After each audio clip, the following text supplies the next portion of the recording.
years ago, some members of the congregation came to me, and their hunch was that the church was not doing enough for marginalised people, people who really excluded and living right at the edge.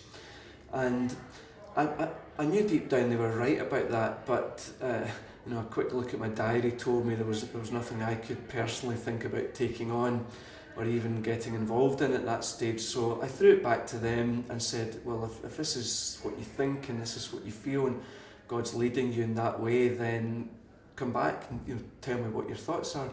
So they went away and nothing for a while. They continued to reflect on what might be done. They prayed about it. And then they came back again and said, yeah, we're really sure about this. We think the congregation needs to do more for people who are excluded. So their plan was that they would start a drop-in centre, and they asked if they could have the church hall on a Monday, and they were going to open from 11 o'clock till about 2 o'clock. And they would be there with listening ears, with a cup of tea ready, with a toaster and maybe a bowl of soup. And the idea in their minds was that people would just come in, lonely, disadvantaged, isolated people would just come in and they would avail themselves of this new drop-in service. Well, I wasn't so sure, but anyway, the hall was empty and there was nothing to lose. So some 6 years ago they started a particular Monday morning in August, and they opened the centre. They were all there with great anticipation, and nobody came, not a single person. But undaunted, they were there again the next Monday. Again, nobody came.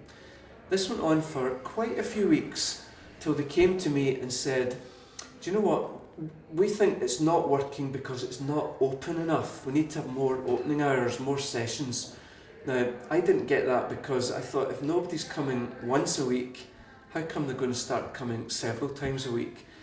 But again, what was to lose? The church hall was sitting empty at those times anyway. So they moved to opening the drop-in 3 times a week. By this time they come up with the name Havilah, which you'll find a word in the book of Genesis right near the beginning, part of the description of the Garden of Eden. So here we had this drop-in service 3 days a week in the church hall. And for a whole year, nobody came, not a single person. Now, I still look back and find it staggering that the volunteers kept going, because I know I would have quit. Most people would just give it up after a few months and think, well, it was an idea not of its time, or we got it wrong in trying to discern God. But these volunteers were so committed to it and so sure that this was what God was calling them to in our congregation that they just didn't know how to say, give in. So they stayed at it. And then I think miraculously, as it moved into the second year, people started to come. To begin with, just one young guy, his name was Mike, and he came in and he turned out he was a heroin addict, long-term heroin addict. And after a while of him coming in, he began to open up to us and speak to about his life.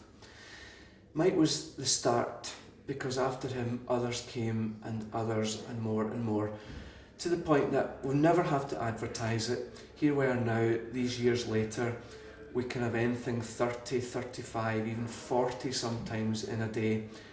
Young men and women coming in, nearly all of them with drug addiction problems and associated problems with mental health issues, with housing issues and so on. It's been a real turnaround. The thing has just grown and grown. We can't hold it in the church halls anymore. We just don't have the capacity.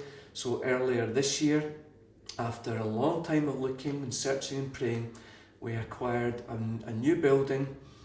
We've transformed the building, a standalone building now for Havilah to operate from. All these young men and women coming.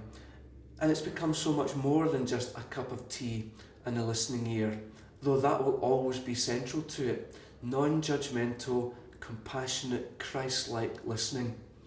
But beyond that, we're able to channel these guys and girls into the relevant services where appropriate. We're able to help them consider what's going on in their lives.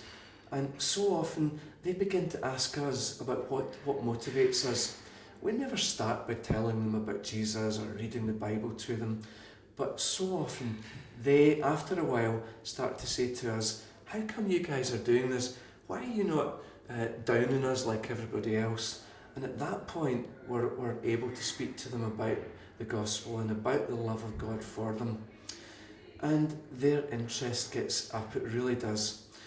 And they get to the point, lots of them have, where they want to change their lives around. We've channeled some into teen challenge rehab centres. We've supported some of them right here in the town to come off of methadone and move on. And a lot of these guys are coming to church now. They really are genuinely finding their lives turned around and transformed. Some of them are at work now. Some of them are into college places. Some of them have access to their children again, the first time in maybe many years. So really, life-transforming ministry we're seeing taking place through Havilah. It really is hard work, heartbreaking at times. We've seen young guys die through overdoses and so on. Some of the guys that get clean have relapsed. So it really is heartbreaking at times, but we're convinced that it's what God is calling us to in this community, and that it's what Jesus would be doing if he was right here now. So it's been a really invigorating journey, very exciting, and we're sure that God's going to do a lot more with it in the time to come.